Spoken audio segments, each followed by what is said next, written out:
Halo semuanya, perkenalkan aku Santa Udayana. Aku dari Universitas Udayana, Fakultas Ekonomi dan Bisnis, Prodi Ekonomi Pembangunan, angkatan 23 dengan NIM akhir 199. Jadi di sini aku mau ngejelasin sesuatu yang penting yang relate dengan anak muda sekarang ataupun Gen Z sekalian, yaitu mengenai digital communication. Apa sih itu digital communication? Itulah bentuk komunikasi yang terjadi melalui media berbasis teknologi digital seperti internet, perangkat mobile maupun platform aplikasi seperti platform yang sekarang aku gunakan ini, yaitu TikTok dan YouTube Short. Jadi komunikasi itu ada di dalam platform ini melalui internet dan digunakan dan menggunakan alat perangkat tertentu. Nah, perkembangan telah mengubah cara manusia berinteraksi nih. Yang awalnya pakai surat menyurat ataupun telepon kabel ataupun telepon yang ada di pinggiran jalan itu yang kita harus bayar sekian rupiah untuk telepon beberapa menit. Nah, itu tuh udah berubah tau. Karena perkembangan teknologi itu sangat cepat. Jadi karena perkembangan itu sangat cepat, jadi kita butuh yang namanya digital communication yang baik dan benar. Tuh. Komunikasi digital mencakup berbagai saluran, antara lain media sosial, email, pesan instan, forum online, hingga video conference. Dan beberapa penerapannya ataupun produk turunannya itu berupa video game. Kita main game ML, PUBG ataupun apalah itu Roblox. Itu ada digital communication yang melalui bar chat yang ada di video game tersebut. Jadi kita bisa komunikasi secara digital di dalam game tersebut. Nah, digital communication ini bagus karena itu tanpa hambatan, bebas, aktif tanpa hambatan, dan biaya yang murah. Karena apa?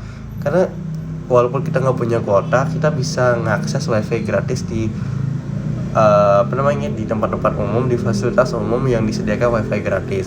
Tapi beda halnya dengan dulu saat wifi baru pertama kali dimunculkan, itu sangat mahal biaya untuk langganannya, dan di fasilitas umum pun itu sangat sedikit ada wifi-nya, dan kuota pun pada zaman awal-awal internet itu mulai berkembang itu cukup mahal. Nah, ada nih dampak positif dan negatifnya. Jelas, apapun yang ada di dunia ini itu ada positif dan negatifnya. Dampak positifnya itu adalah lahirnya budaya baru, seperti budaya berbagi informasi, kolaborasi jarak jauh, serta kemudahan dalam mengakses pengetahuan. Namun, komunikasi digital juga membawa tantangan seperti banjir informasi yang banyaknya hoax pada zaman sekarang. Itu disebabkan oleh banjirnya informasi. Jadi informasi itu tidak terpilah dengan baik, mana informasi yang benar dan enggak. Dan penyebaran hoax itu efeknya cyberbullying di media sosial tuh banyak sekali cyberbullying yang terjadi. Kita nggak tahu informasi yang full ya, informasi pembenarannya itu gimana, tapi banyak orang yang melakukan bullying di media sosial ini dengan keterbatasan informasi tersebut atau kebanyakan informasi yang hingga menimbulkan terjadinya hoax dan berkurangnya interaksi tatap muka yang mendalamin. Kita contoh ambil pas COVID.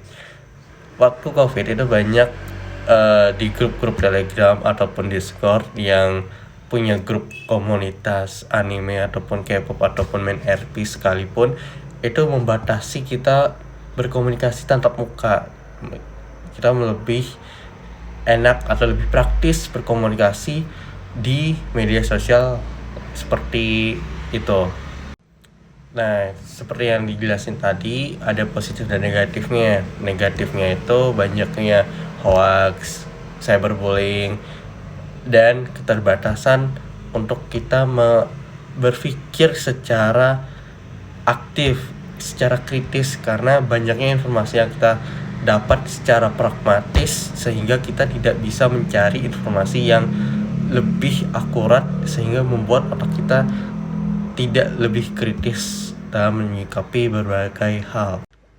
Nah, dalam konteks masyarakat digital, komunikasi tidak hanya soal menguasai teknologi, tetapi juga terkait dengan etika digital. Penggunaan dituntut untuk menjaga privasi pengguna, bahasa yang santun, serta memahami bagaimana pesan dapat mempengaruhi orang lain di lingkup digital. Dan secara keseluruhan, komunikasi digital adalah informasi utama terbentuk masyarakat digital. Ia tidak hanya menjadi sarana bertukar pesan, tetapi juga mencerminkan perubahan sosial, budaya, dan cara kerja manusia di era teknologi ini. Mungkin sekian video dari saya untuk video mengenai komunikasi digital.